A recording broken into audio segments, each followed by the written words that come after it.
Bonjour Zélia Arti, on est aux Universités des Voies Libres dans le centre de la France, à Saint-Laurent-le-Grand. Et vous tenez un stand, alors est-ce que vous pourriez vous présenter? Oui, bonjour. Donc, Zélia Arti, j'ai été éducatrice spécialisée. C'était ma vocation depuis l'âge de mes 13 ans. J'ai fait ce métier-là pendant une petite vingtaine d'années et jusqu'au au moment où, l'obligation vaccinale, a été, prononcée. Et tu travailles spécialisé pour les enfants, pour les adultes? Oui, c'était enfants et adolescents principalement. Après, dans ma carrière, j'ai beaucoup travaillé en psychiatrie et puis j'avais créé un dispositif sur le département du Loiret où j'allais au domicile des familles qui avaient des enfants ou des adolescents en grande difficulté institutionnelle souvent. Donc, je venais soulager et les institutions et les familles. Par vocation? Oui, oui, oui, depuis, comme je disais, depuis l'âge de mes 13 ans, en fait, c'était vraiment, ce que je souhaitais faire comme métier et j'ai tout fait pour, faire ce métier-là. Il y a eu un historique de base, quelque chose que vous avez vécu peut-être à cette époque? Oui, j'ai eu une enfance assez difficile et effectivement, je pense que je voulais réparer quelque chose, Vous comme vous vouez beaucoup aux soins, quoi. oui, comme beaucoup de gens dans le soin d'ailleurs. Enfin, on est souvent là pour, réparer, quelque chose que nous, ça nous a manqué ou voilà. D'accord, c'est une bonne façon de transcender ce traumatisme. Oui, tout à fait, D'accord. exactement. Donc, Donc la crise Covid, l'obligation vaccinale. oui, c'est ça, et à cette époque-là, du coup, j'avais repris un travail, dans une institution, et puis, cette obligation vaccinale a fait que, je ne souhaitais pas me faire vacciner. Je souhaitais défendre le droit de disposer de son corps pour tous. Je trouvais que c'était le droit le plus fondamental de l'être humain et que vraiment si on outrepassait, ce droit-là, tout était possible après. Donc voilà, j'ai été jusqu'au bout. Ça m'a coûté mon travail et ma maison, et actuellement, je vis en camping-car avec mon chat et donc j'essaye de me reconvertir en tant qu'artiste-auteur. Donc j'ai effectivement écrit ce premier livre qui est Camping-car, tisane et Beretta, qui raconte justement toutes les péripéties qui me sont arrivées en conséquence de ce choix-là et des histoires, plutôt, drôles et émouvantes qui me sont arrivées avec mon chat. Et donc il y a des histoires qui sont racontées du point de vue du chat et des histoires qui sont racontées du point de vue de l'humaine. D'accord. Donc vous amenez en fait, peut-être une réflexion profonde sur ce qui s'est passé, en mettant un peu d'humour, un peu de légèreté? Oui, il y a beaucoup d'humour, beaucoup de légèreté et ce sont, vraiment des histoires qui racontent l'après. Je n'ai pas approfondi volontairement cette réflexion-là, mais j'ai envie que les gens sachent, quand je suis sur des salons, des stands, j'explique ce qui s'est passé. Les gens ont besoin de savoir que lors des suspensions, on n'avait pas le droit au RSA, pas le droit au chômage, on n'avait pas le droit de travailler ailleurs et du coup, on n'avait pas possibilité de s'en sortir, en fait. Moi, je vivais seule dans ma maison, donc il a bien fallu que je trouve une solution pour, voilà, pour me sortir de ce pas-là, parce qu'il fallait encore que je paye, ma maison, donc voilà, je me suis dit: «Bon, je revends tout, je vais vivre en camping-car et on va voir, ce qui se passera après». Mais la vie en camping-car n'est pas facile du tout et il y a Ça, beaucoup c'est sûr, mais d'anecdotes. quelle force de caractère par rapport à ce refus, en fait, parce qu'il y a beaucoup de gens qui ont cédé justement parce qu'ils risquaient de tout perdre. Et quelle était l'accroche fondamentale pour vous en disant: «C'est non et ce sera pas autre chose»? En fait, alors la force intérieure, je pense que je l'ai depuis toute petite parce que j'ai vécu plein de choses qui sont pas faciles, donc j'avais cette force de rebondir après chaque épreuve, ça c'est certain. Après,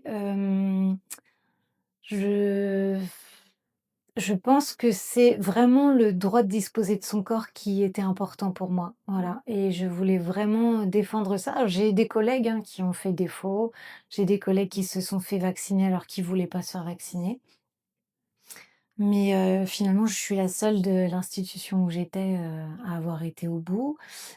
Après, j'ai eu beaucoup de chance parce que finalement, après tout ça, plusieurs mois après, j'ai, obtenu une rupture conventionnelle qui m'a permis de rebondir derrière. Mais j'ai quand même pas échappé à la vente de ma maison alors que j'aimais beaucoup ma maison et que je n'étais pas du tout vouée à vivre en camping-car. D'ailleurs, ça ne me convient pas du tout. Mais voilà, je me suis respectée, j'ai respecté l'alignement que j'avais avec ma conscience qui ne voulait absolument pas, cette vaccination et voilà, je me suis écoutée. D'accord et oui, et quelle force il faut pour s'écouter quand on a tant de propagande, de coercition, de contraintes, en fait, qui vous poussent. Et est-ce que vous avez eu des moments de comment dire? De questionnement, de désespoir, par quel type d'émotion vous êtes passé? Parce que ça a quand même duré des mois tout ça. Oui. Alors, oui, effectivement, enfin, au moment où, l'obligation vaccinale a été, prononcée, c'est un effondrement, enfin, c'est un effondrement intérieur, psychique.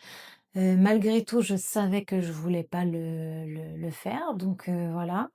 Mais je suis passée par des phases très compliquées et qui sont bien explicitées dans mon livre. Du coup, c'est un véritable deuil, en fait. Cette vocation d'éducatrice spécialisée, ça a demandé, du coup, de faire le deuil de cette profession, parce que je n'y retournerai pas. Et donc de passer par des phases de tristesse, des phases de colère, de sidération, enfin, je suis passée par toutes les phases d'un deuil, en fait. Et qu'est-ce qui fait que vous n'y retournerez pas? Cette obligation vaccinale a été trop, brutale. C'est un vrai traumatisme, en fait, Mmh. qu'on nous impose quelque chose et qu'en contrepartie, on nous dise: «Si vous le faites pas, vous n'avez plus rien». Vous n'êtes plus rien, en fait. C'était vraiment ça l'idée. C'était vraiment de nous dire qu'on n'était plus rien. Déjà, il y a eu la scission dans la population qui a été extrêmement violente parce que du coup, bah, les gens qui étaient pour nous ont quand même, voilà, moi j'ai des gens qui m'ont dit: «Tu peux crever, la gueule ouverte dans la rue, hein». C'est extrêmement violent, hein. Moi, j'ai jamais souhaité de mal aux gens qui voulaient se faire vacciner, en fait. Je voulais juste, défendre la liberté de chacun, de faire ce qu'il avait envie de faire, en fait. Oui, en même temps, ça a amené les gens à sortir complètement de leur humanité, toute cette propagande avec, si on ne le fait pas, c'est qu'on est quelqu'un de mauvais et cetera, sans qu'il y ait réflexion aucune. Donc c'est vrai que c'est une double violence, en fait. En plus de la violence étatique, de la violence professionnelle, on arrive à une violence de tout un chacun. Ouais, tout à fait. Et donc, admiration parce que vous restez, souriante, vous restez douce, on ne voit pas de traces de colère en vous, donc c'est quand même, Il y en il a y quand en a. même, oui, il y en a. Ça m'arrive quand même de retrouver cette colère, bien entendu. Après, j'essaye de, voilà, d'avoir un parcours plutôt résilient, de trouver du bon dans ce qui a été fait. Ce que je Là où ça me mène en tout cas, c'est, j'espère pouvoir vivre de mon art, de l'écriture, de la peinture, de ce que je fais, hem et puis d'essayer de diffuser. En fait, ce livre a été aussi là pour diffuser beaucoup de joie, auprès des gens. C'est pour ça que j'ai voulu mettre beaucoup d'humour aussi, diffuser de la joie, de la légèreté, de l'amour, parce que ça parle aussi du lien entre, mon chat et moi. Parce que clairement, mon chat m'a quand même sauvé la vie, c'est-à-dire que, il m'a apporté de la joie dans ce parcours-là, il m'a apporté, voilà, de l'affectif aussi. Du réconfort. Oui, bien sûr. Donc ça a été essentiel et c'est important aussi de, voilà, d'essayer de rebondir sur, la colère, la tristesse, tout ce qui s'est passé pour essayer d'en faire du beau et de rayonner l'amour, malgré tout. Vous êtes une vraie leçon à vous toute seule, c'est Mmh. passionnant. Je suis très admirative. Alors comment vous avez édité ce livre? Je me suis auto-éditée, en fait. D'accord. Donc, je l'ai écrit de 2022 à 2024. Mmh. Ensuite, j'ai des bêta-lecteurs qui ont lu mon livre et qui m'ont fait des retours pour que je retravaille le texte. Et de janvier, 2025 à juin 2025, du coup, j'ai, contacté une correctrice professionnelle avec laquelle j'ai travaillé, le texte. Je voulais vraiment que ça soit un livre très professionnel et voilà, qui soit simple à lire, facile, et D'accord. agréable. La couverture est engageante en tout cas. Et si on veut acheter votre livre, on peut se le procurer où du coup il faut? Vous pouvez vous le procurer dans toutes les librairies, sur les grandes enseignes, les commerces, la Fnac, Cultura, sur les plateformes aussi, Book on Demand, Amazon. Voilà, il est disponible partout et puis si vous me voyez sur les salons ou les stands, je serais ravie de vous rencontrer et puis de faire, une petite dédicace si vous en avez envie. Ah volontiers. Eh beh, très bien et qu'est-ce que vous faites aujourd'hui? Alors est-ce que vous restez dans ce domaine artistique ou est-ce que vous avez souhaité peut-être retrouver, un travail qui puisse vous permettre d'être un peu plus alimentaire? Qu'est-ce que vous faites aujourd'hui vraiment? Non, vraiment là, je suis, vraiment décidée à vivre artistiquement. D'accord. Là, ce qui me manque et ce qui est compliqué pour moi, c'est la vie en camping-car parce que c'est vraiment difficile. Il y a beaucoup d'épreuves, beaucoup de logistique, le D'accord. stationnement est difficile. Donc ça, c'est vraiment quelque chose qui ne me convient pas du tout. Mmh. Ça fait 4 ans maintenant que je vis en camping-car. Donc j'espère pouvoir retrouver un petit pied à terre, une petite maison, voilà, au calme pour pouvoir continuer à écrire, à faire des toujours, des peintures, des illustrations et puis proposer aux gens des ateliers, autour de l'écriture, du théâtre, de l'art-thérapie, enfin voilà, tout ce que toutes les cordes que j'ai aussi, à mon arc, pour aider les gens à aller bien et toujours dans le but de que les gens se sentent bien et qu'ils aillent de mieux en mieux et voilà, évoluer vers du mieux. Non, non, malgré cette grande claque, vous restez quand même dans le soignant, l'humain, Dans l'humain, oui, je le serai toujours. Ils ont pas réussi à détruire ça.